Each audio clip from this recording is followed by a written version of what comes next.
नमस्कार जय जगन्नाथ शुभ सकाळ आज हूँ मे 4 तारिख सोमवार आसतु आज गुरुत्वपूर्ण खबर देखा आपणक भल पाइबा स्वरूप गोटे गोटे लाइक निश्चय करदेवे आज प्रथम खबर दुग्ध चाषी को खुशी कर दिनक बढ़िला खाउटी बोझ ओमफेड क्षीर लिटर 4 टंका बढ़िला क्षीर दाम आग को दही पनीर दुग्ध चाषी को खुशी कर दिनक खाउटी बढ़िला बोझ एवं सीधा रोषेई हेब महंगा माड़ ओडिशा रे क्षीर दर वृद्धि कला ओमफेड टोंड दुग्ध लिटर प्रति 4 टंका वृद्धि होईछि 50 टंका वृद्धि पाई 54 टंका होईछि प्रीमियम दुग्ध लिटर प्रति 4 टंका वृद्धि होईछि 54 टंका वृद्धि पाई 58 टंका होईछि। परवर्ती खबर मे 15 बेलकु शक्तिशाली बात्या मे मास को नहीं डराइलाणी बात्या आशंका अमेरिका स्थित अंतर्जातिक पाणीपाग मॉडल जीपीएस पूर्वानुमान देखाउछि बंगोपसागर बात्या आसुछि संभवतः मे 14 रु 16 तारिख भितर यह उपकूल माड़ होई पारे एमिति कि यह ओडिशा उपकूल रे पसिबा संभावना थिबा नै एई प्राक आकलन चित्र रे दर्शाइछि संभाव्य वायुर चाप जहा देखाउछि यह अति शक्तिशाली रूप नै पारे मात्र अन्य कोनसी पाणीपाग मॉडल बात्या नै एबे किछि मध्य पूर्वानुमान करि नाहंती भारतीय पाणीपाग विभाग मध्य एनै कोनसी सूचना देई नाही। परवर्ती खबर मे 4 तारिख अर्थात आज वंचित हिताधिकारी को मिलिबो सुभद्रा टंका सुभद्रा योजना रे वंचित हिताधिकारी पई खुशी खबर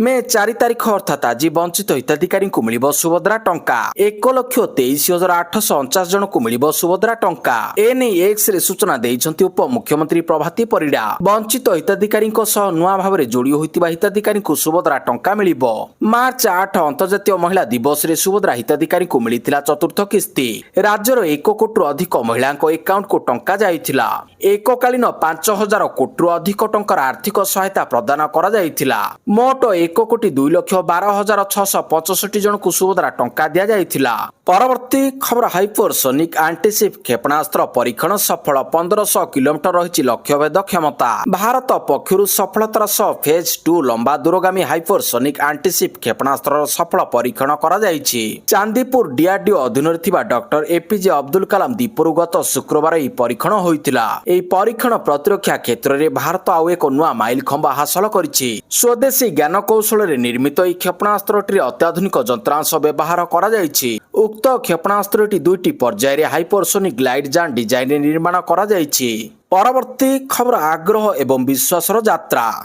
23 वर्षीय वृद्धा चाली चाली पहुंचिले केदारनाथ साहस मनरे इच्छा शक्ति और भक्तिर एठी विजय होइछि ए सब देखिबाकू मिलिछि महाराष्ट्र जने 73 वर्षीय वृद्धांक क्षेत्र रे तांको साहस एवं ईश्वरଙ୍କ प्रति गभीर विश्वास समस्तଙ୍କୁ आश्चर्य କରିछि से एमिति किछि करिसंति युवा पीढ़ी मध्य करबाकू भय करिवे बिना कौनसी सहायता रे उत्तराखंड पवित्र केदारनाथ मंदिर को कष्टकर यात्रा समाप्त करिसंति ताहा पुनी पादरे चाली चाली एते अधिक बयस एवं कष्टकर रास्ता सत्वे तांको आत्मविश्वास ही ताकू लक्ष्य स्थल रे पहुंचाइछि। परवर्ती खबर 15,660 कोटी टंकार राजस्थान रॉयल्स को किनिले लक्ष्मी मित्तल 75% शेयर सह हेले नुआ किंग लक्ष्मी मित्तल राजस्थान रॉयल्स रो नुआ मालिक लक्ष्मी मित्तल हेले राजस्थान रॉयल्स रो नुआ मालिक इंडियन प्रीमियर लीग आईपीएल मैदान रे छक्का चौका वर्षा हेउथिबा बेले बिजनेस अलिंदरु एक एपरी खबर आसुछि जहा क्रिकेट जगत को चकित करिछि विश्व रे स्टील किंग भाबरे जणाशुना दिग्गज व्यवसायी लक्ष्मी मित्तल परिवार आईपीएल को एंट्री होइछि मित्तल परिवार लीग रो प्रथम चैंपियन टीम राजस्थान रॉयल्स बड़ शेयर किनि नेछंती ए डील मोट 1.65 बिलियन डॉलर अर्थात 15,660 कोटी टंका रे होइछि। परवर्ती खबर आगामी 4 दिन जाय प्रबल वर्षा 7 जिला को ऑरेंज 16 जिला को येलो वार्निंग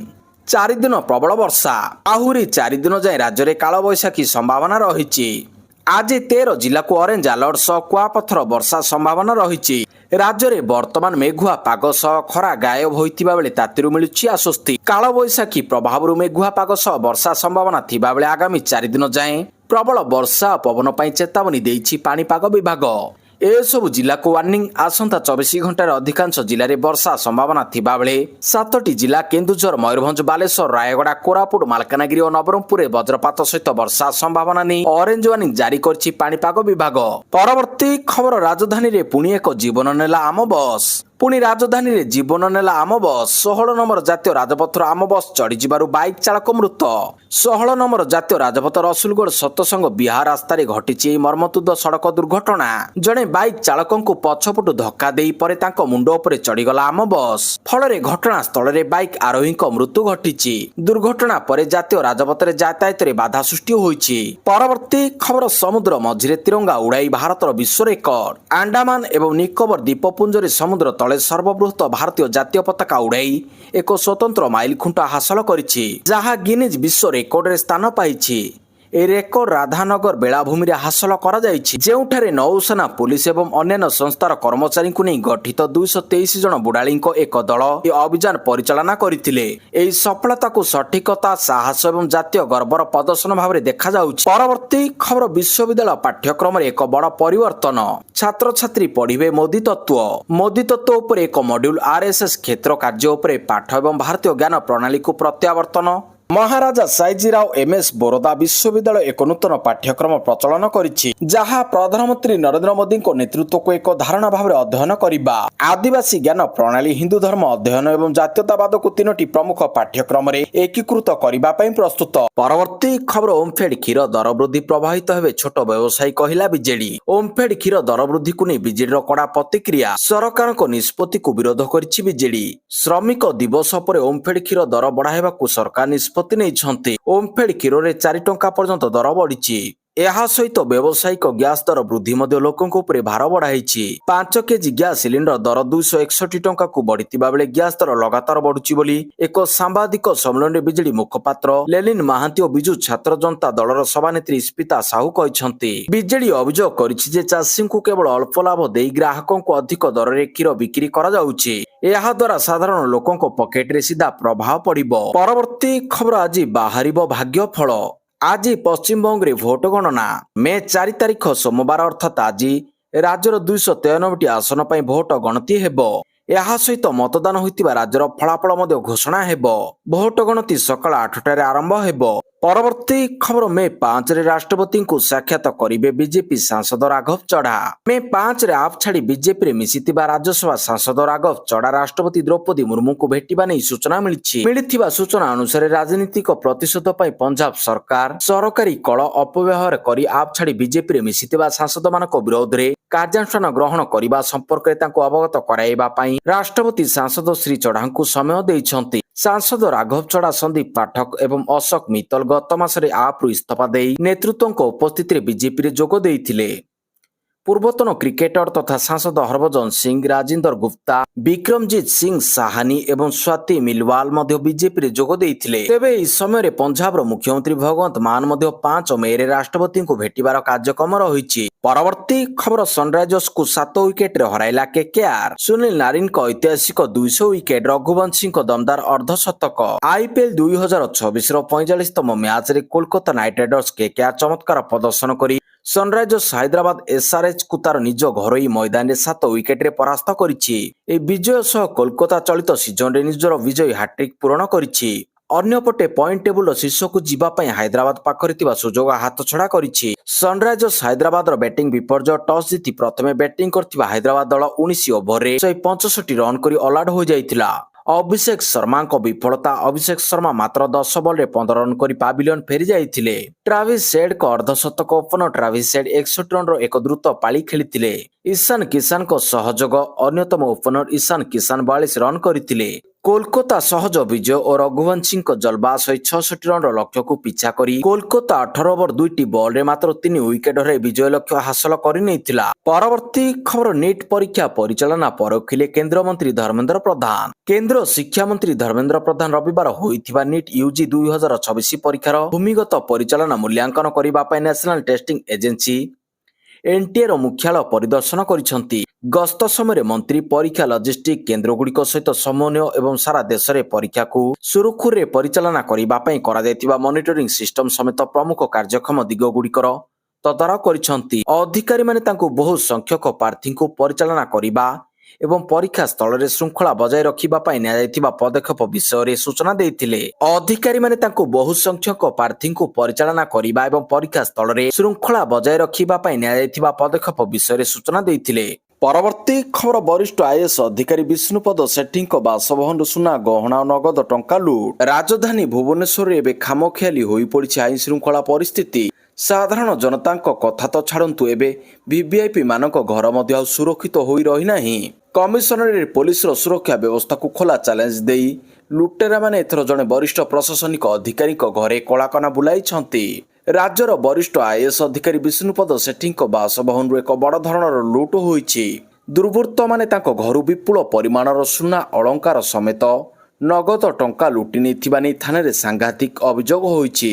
ପରବର୍ତ୍ତୀ ଖବର ନମ୍ବର ପ୍ଲେଟ୍ ଟାମ୍ପରିଂ କରୁଥିବା ଓ ଟ୍ରାଫିକ୍ ଉଲ୍ଲଂଘନକାରୀଙ୍କ ବିରୋଧରେ କମିଶନରେଟ୍ ପୋଲିସର ସ୍ୱତନ୍ତ୍ର ଅଭିଯାନ।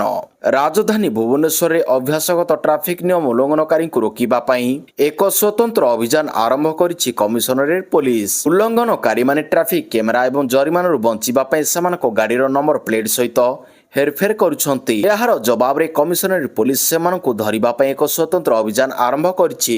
ଏପରି ନିୟମ ଉଲ୍ଲଂଘନକାରୀଙ୍କ ଉପରେ ନଜର ରଖିବା ପାଇଁ ସହରର ବିଭିନ୍ନ ଛକରେ ଟ୍ରାଫିକ୍ ପୋଲିସ କର୍ମଚାରୀଙ୍କୁ ନିୟୋଜିତ କରାଯାଇଛି। ଅଧିକାରୀମାନେ କହିଛନ୍ତି ଯେ କ୍ୟାମେରା ଦ୍ୱାରା ଚିହ୍ନଟ ଏଡ଼ାଇବା ପାଇଁ ଉଲ୍ଲଂଘନକାରୀମାନେ ସେମାନଙ୍କ ନମ୍ବର ପ୍ଲେଟ୍ର କିଛି ଅଂଶକୁ ଅସ୍ପଷ୍ଟ କରିବା ପାଇଁ ଷ୍ଟିକର ବ୍ୟବହାର କରୁଛନ୍ତି। ଅନେକ ଦୁଇ ଚକିଆ ଯାନରେ 3 ଜଣ ବସି ଗାଡ଼ି ଚଲାଇବା ଏବଂ ହେଲମେଟ୍ ବିନା ଗାଡ଼ି ଚଲାଇବା ଦୃଶ୍ୟ ନଜରକୁ ଆସିଛି। ପରବର୍ତ୍ତୀ ଖବର ଏଆଇଏସ୍ବିଆଇଏସ୍ଏଫ୍ ପକ୍ଷରୁ ମଇ 25 ଏବଂ 26 ତାରିଖରେ ଦେଶବ୍ୟାପୀ ଧର୍ମଘଟ। 5 ଦଫା ଦାବି ନେଇ ବନ୍ଦ ଡାକରା। ଷ୍ଟେଟ୍ ବ୍ୟାଙ୍କ ଅଫ୍ ଇଣ୍ଡିଆ ଗ୍ରାହକଙ୍କ ପାଇଁ ଗୁରୁତ୍ୱପୂର୍ଣ୍ଣ ସୂଚନା। ବିଭିନ୍ନ ଦାବି ପୂରଣ ନେଇ all India State Bank of India staff federation ବା ଏଆଇଏସ୍ବିଆଇଏସ୍ଏଫ୍ ପକ୍ଷରୁ ଚଳିତ ମାସ 25 ଏବଂ 26 ତାରିଖରେ ଦେଶବ୍ୟାପୀ ଧର୍ମଘଟ ପାଇଁ ଡାକରା ଦିଆଯାଇଛି। ଏନେଇ ସଂଘ ପକ୍ଷରୁ ବ୍ୟାଙ୍କ କର୍ତ୍ତୃପକ୍ଷଙ୍କୁ ଆନୁଷ୍ଠାନିକ ଭାବରେ ନୋଟିସ ପ୍ରଦାନ କରାଯାଇଛି। ଏହି ଆନ୍ଦୋଳନକୁ United federation of bank union O banking employee federation of India ସମର୍ଥନ କରିଛି। ଏହି 2 ଦିନିଆ ଧର୍ମଘଟ ଯୋଗୁଁ ଏସ୍ବିଆଇର ଦୈନନ୍ଦିନ କାର୍ଯ୍ୟକଳାପ ପ୍ରଭାବିତ ହେବ। ବ୍ୟାଙ୍କ ଶାଖାରୁ ଟଙ୍କା ଜମା ଓ ଉଠାଣ ବନ୍ଦ ରହିପାରେ। ପରବର୍ତ୍ତୀ ଖବର ଝାଡ଼ା ବାନ୍ତିରେ ଅସୁସ୍ଥ ରୋଗୀଙ୍କୁ ଭେଟିଲେ ସ୍ୱାସ୍ଥ୍ୟ ମନ୍ତ୍ରୀ। ସ୍ୱାସ୍ଥ୍ୟ ଓ ପରିବାର କଲ୍ୟାଣ ବିଭାଗ ମନ୍ତ୍ରୀ ଡକ୍ଟର ମୁକେଶ ମାହାଲିଙ୍ଗ ଯାଜପୁର ଗସ୍ତରେ ଆସି ଜିଲ୍ଲା ମୁଖ୍ୟ ଚିକିତ୍ସାଳୟ ପରିଦର୍ଶନ କରିବା ସହ ଡାଇରିଆ ୱାର୍ଡକୁ ଯାଇ ଝାଡ଼ା ବାନ୍ତିରେ ଅସୁସ୍ଥ ହୋଇଥିବା ରୋଗୀଙ୍କୁ ଭେଟିଛନ୍ତି। ପ୍ରାରମ୍ଭିକ ସୂଚନା ମୁତାବକ ଯାଜପୁର ଜିଲ୍ଲା ଦଶରଥପୁର ବ୍ଲକ ପାଟପୁର ଅଞ୍ଚଳରେ ବିଷାକ୍ତ ଖାଦ୍ୟ ଖାଇ ପ୍ରାୟ 50 ଜଣ ଅସୁସ୍ଥ ହୋଇ ଜିଲ୍ଲା ମୁଖ୍ୟ ଚିକିତ୍ସାଳୟରେ ଭର୍ତ୍ତି ହୋଇଥିଲେ। ସ୍ୱାସ୍ଥ୍ୟମନ୍ତ୍ରୀଙ୍କ ସମେତ ଯାଜପୁର ସାଂସଦ ଡକ୍ଟର ରବୀନ୍ଦ୍ର ନାରାୟଣ ବେହେରା, ଜିଲ୍ଲାପାଳ ଅମ୍ବର କୁମାର କର ମଧ୍ୟ ଚିକିତ୍ସାଳୟରେ ରୋଗୀଙ୍କ ସ୍ୱାସ୍ଥ୍ୟ ଅବସ୍ଥା ପଚାରି ବୁଝିଥିଲେ। ମନ୍ତ୍ରୀ ଶ୍ରୀ ମହାଲିଙ୍ଗ ଅସୁସ୍ଥଙ୍କ ସହ ସିଧାସଳଖ କଥା ହେବା ସହ ସରକାରଙ୍କ ତରଫରୁ ସବୁ ପ୍ରକାର ଉପଯୁକ୍ତ ଚିକିତ୍ସା ଯୋଗାଇ ଦିଆଯିବ ବୋଲି ଆଶ୍ୱାସନା ଦେଇଛନ୍ତି। ପରବର୍ତ୍ତୀ ଖବର ମନ୍ତ୍ରିମଣ୍ଡଳ ସମ୍ପ୍ରସାରଣ ଓ ଅଦଳବଦଳକୁ ନେଇ ପ୍ରକାଶିତ ବିଭ୍ରାନ୍ତକାରୀ ସମ୍ବାଦ ସମ୍ପୂର୍ଣ୍ଣ ଅମୂଳକ ଏବଂ ଆଧାରହୀନ କହିଲେ ମନମୋହନ ସାମଲ। ମାନ୍ୟବର ମୁଖ୍ୟମନ୍ତ୍ରୀ ମୋହନ ଚରଣ ମାଝୀଙ୍କ ନେତୃତ୍ୱରେ ରାଜ୍ୟରେ ବିଜେପି ସରକାର 2 ବର୍ଷ ପୂର୍ତ୍ତି ହେବାକୁ ଯାଉଛି। ସଂକଳ୍ପ ପତ୍ରରେ ଦିଆଯାଇଥିବା ପ୍ରତିଶ୍ରୁତି ମଧ୍ୟରୁ ଅନେକାଂଶ ପୂରଣ ହୋଇସାରିଛି। ଇତିମଧ୍ୟରେ ଦଳର ରାଜ୍ୟ ପଦାଧିକାରୀ, ରାଜ୍ୟ କାର୍ଯ୍ୟକାରିଣୀ ସଦସ୍ୟ, ବିଭିନ୍ନ ମୋର୍ଚ୍ଚା ପଦାଧିକାରୀଙ୍କ ନାମ ତାଲିକା ଘୋଷଣା ସରିଛି। ବହୁ ଶୀଘ୍ର ଖାଲି ରହିଥିବା ଦଳୀୟ ପଦପଦବୀର ଅନ୍ୟ ନାମ ତାଲିକା ମଧ୍ୟ ଘୋଷଣା କରାଯିବ। ମାତ୍ର ମନ୍ତ୍ରିମଣ୍ଡଳ ସମ୍ପ୍ରସାରଣ ଅଦଳବଦଳକୁ ନେଇ କିଛି ଗଣମାଧ୍ୟମ ଯେଉଁଭଳି ଭାବରେ ବିଭ୍ରାନ୍ତକାରୀ ଏବଂ କଳ୍ପିତ ସମ୍ବାଦ ପ୍ରସାରଣ କରିଛନ୍ତି ତାହା ସମ୍ପୂର୍ଣ୍ଣ ଅମୂଳକ ଏବଂ ଆଧାରହୀନ। ମନ୍ତ୍ରିମଣ୍ଡଳ ସମ୍ପ୍ରସାରଣ ସହିତ ଅନ୍ୟ ସମସ୍ତ ଆବଶ୍ୟକ ନିଷ୍ପତ୍ତିଗୁଡ଼ିକୁ ସଠିକ୍ ସମୟରେ ନିଆଯିବ ବୋଲି ରାଜ୍ୟ ସଭାପତି ମନମୋହନ ସାମଲ କହିଛନ୍ତି। ପରବର୍ତ୍ତୀ ଖବର ରାଜ୍ୟପାଳଙ୍କ ବଡ଼ ଆହ୍ୱାନ ଅର୍ଥନୈତିକ ଅଭିବୃଦ୍ଧି, ସାମାଜିକ ପ୍ରଗତି ଏବଂ ବିଶ୍ୱ ନେତୃତ୍ୱ ପାଇଁ ଶକ୍ତି ପ୍ରଦାନ କରିବ ଏନ୍ଇପି। ଜାତୀୟ ଶିକ୍ଷାନୀତି ଏନ୍ଇପି 2020 ଏକ ରୂପାନ୍ତରୀକରଣ ସଂସ୍କାର, ଯାହା 2036 ସୁଦ୍ଧା ବିକଶିତ ଓଡ଼ିଶା ଏବଂ 2047 ସୁଦ୍ଧା ବିକଶିତ ଭାରତ ଦୃଷ୍ଟିକୋଣକୁ ରୂପାୟନ କରିବାରେ ଗୁରୁତ୍ୱପୂର୍ଣ୍ଣ ଭୂମିକା ଗ୍ରହଣ କରିବ।